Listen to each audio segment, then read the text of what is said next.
Saint کی 48 نشستوں پر election کے لیے کاغذاتی نامزدگی داخل کرانے کا آج آخری دن۔ الیکشن کمیشن نے نامزدگی جمع کرانے کے وقت میں اضافہ کر دیا۔ شام 6 بجے تک کاغذات جمع کرائے جا سکیں گے۔ پی ٹی آئی کا یاسمین راشد اور صنم جاوید کو پنجاب سے سینیٹر بنانے کا فیصلہ۔ جنرل نشستوں پر حامد خان اور زلفی بخاری امیدوار نامزد۔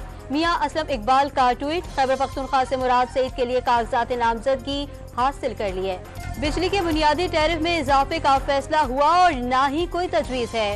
حکام پاور ڈویژن کی وضاحت، ہر سال ٹیرف میں تبدیلی معمول کی کارروائی قرار دے دی۔ وزیر اعظم شہباز شریف اور سعودی ولی عہد کے درمیان ٹیلی فونک رابطہ۔ سعودی ولی عہد کی شہباز شریف کو وزیر اعظم کا عہدہ سنبھالنے پر مبارکباد۔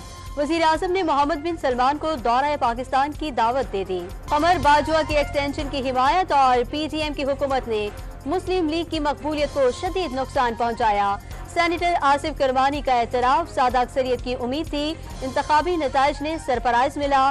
ڈان نیوز کو انٹرویو میں دعویٰ، علی امین گنڈاپور اپنی مدت پوری نہیں کر پائیں گے۔ فیصل وافدہ کی پیش گوئی، بانی پی ٹی آئی کو مولا جٹ کی سیاست چھوڑنے کا مشورہ بھی دے دیا۔ اسپیکر قومی اسمبلی ایاز صادق سے امریکی سفیر کی ملاقات، عہدہ سنبھالنے پر امریکی سفیر کی مبارکباد۔ ایاز صادق کا پاک امریکہ پارلیمانی روابط کو فروغ دینے پر زور۔ وفاقی وزیر داخلہ نے یونان کشتی حادثے اور لیبیا واقعات کی تفصیلی رپورٹ طلب کر لی۔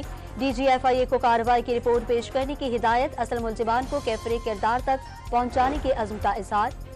وزیر اعلیٰ پنجاب کا وزیر اعظم کی معاشی روڈ میپ کا خیر مقدم۔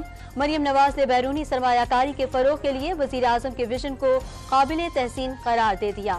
ملک میں سونے کی قیمت میں 1050 روپے فی تولہ کی کمی، 1 تولہ سونا 2,27,500 کا ہو گیا۔ اور پی ایس ایل 9 کے پلے آف مرحلے کے آخری میچ میں آج پشاور اور اسلام آباد مد مقابل ہوں گے۔